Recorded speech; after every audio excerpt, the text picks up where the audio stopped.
2019 மே 25ஆம் தேதி இலங்கையில் பதிவான டாக்டர் ஷாஃபி சம்பந்தமான செய்தியையும் அதற்கடுத்து அப்போதும் இப்போதும் பல பதற்றத்தில் இருக்கின்ற பல போலியான கதைகளை கதைக்கின்ற அரசியல்வாதிகள் என்ன சொன்னார்கள் என்பதையும் பார்ப்போம்.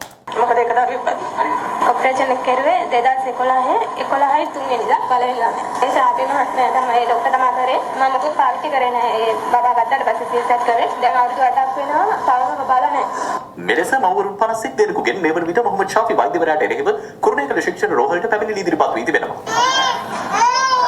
මෙම තත්ත්වය පිළිබඳ සොයා බැලීමට පාර්ලිමේන්තු මන්ත්‍රී පූජ්‍ය අතුරුලියේ රතන හිමියන් අද කුරුණෑගල ශික්ෂණ රෝහල වෙත වැඩම කළ අතර රෝහල අධ්‍යක්ෂවරයා හමු වී කළ සාකච්ඡාවෙන් පසු උන්වහන්සේ අදාළ පැමිණිලි ඉදිරිපත් කළ මවුරුන් හමු වුණා. මේ සහදාන අපරාධය වෙනුවෙන් අපි කියන අමතිවරුන්ට පොලිසියට දුරකථන අමතුම් දෙන්න එපා. DIG මහතුරු මාරු කරන්න හදන්න එපා. අමතිවරු හිතන් ඉන්නවා නම් ඒකට රට පාලනය කරන්නයි කියලා ඒව පාලනය කරන්න දෙන්නේ නැහැ අපි මින් පස්සේ. මින් පස්සේ මේකට පාලනය කරන්නේ මාපාර ඉඳගෙන අපි කියන එක මම මෙයාට කියන්නේ කවදී. මෙතන අමාත්‍යාංශයේ ලේකම්ලට නිලධාරීන්ට ඕන විදිහට ලියුම් දාලා ඩිරෙක්ට් මාරු කරන්න වැඩ ගන්න කරන්න බෑ. ඒ නිසා මේ පිළිබඳ පරීක්ෂණයේ ජාතික මට්ටමේ ප්‍රාදේශීය මට්ටමේ කළ යුතුයි. මහ ජනතාවට අපි කියන කුපිත වෙන්න එපා. මේක දැන් තියෙන සාක්ෂි අනුව 199ක්ම මේ සාහසික අපරාධය මේ මිනිස්සයා කලබලවට තොරතුරු අනාවරණය වෙලා තියෙනවා. ඒක සාක්ෂි සහිතව නීති අනුකූල හේතු ගන්නකම් අපි දාදාස් කීපයක් බලාගෙන ඉඳමු. අමතිවරුන්ට අපි කියන ඕ දෙන්න නම් බලපෑම් කරන්න සූදානම් වෙන්න එපා. මහ ජනතාවට එක ලක්ෂ ගණනින් තමුන්නාසලා ජීවත් කරන්න අපි වෙනවා. විශේෂයෙන්ම ඒ කාන්තාවන්ට වෙච්ච අසාධාරණ වෙනුවෙන් රජය වන්දි ගවන්න අමන්ත දරුවෙක් ලබන්න තියෙන අයිතිය නැති කරමු මේ සාහසික මිනිමරු අපරාධකාරයෝ සාරාන්තත් ඇති බරපතල අපරාධකාරයෝ. ඒ අම්මලාට අපිට දරුවෝ දෙන්න බෑ. ඒ අම්මලාට සාධාරණ ඉෂ්ට කරන්න බෑ අපිට මුදල් වලින්. නමුත් අනාගත අම්මලාට මෙවැනි ඛේදවාචකයක් නොවීම සඳහා තමයි අද අපි කතා කරන්නේ.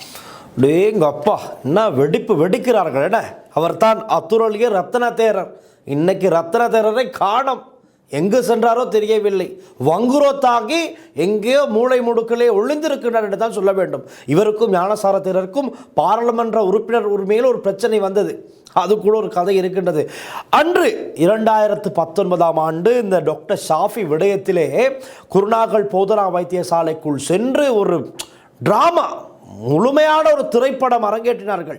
அதில் ஒன்று தான் இது. அத்துரலிய ரத்ன தேரர் உள்ளே சென்று அந்த அழுத தாய்மாரை குற்றம் சொல்ல முடியாது. காரணம், அவர்கள் அப்படி அழுவதற்கும் அப்படி ஒரு அச்சத்திலே முறைப்பாடு செய்வதற்கும் தள்ளப்பட்டார்கள். அதுதான் உண்மை. அந்த தாய்மார் அப்படி ஒரு சூழ்நிலைக்கு தள்ளப்பட்டார்கள்.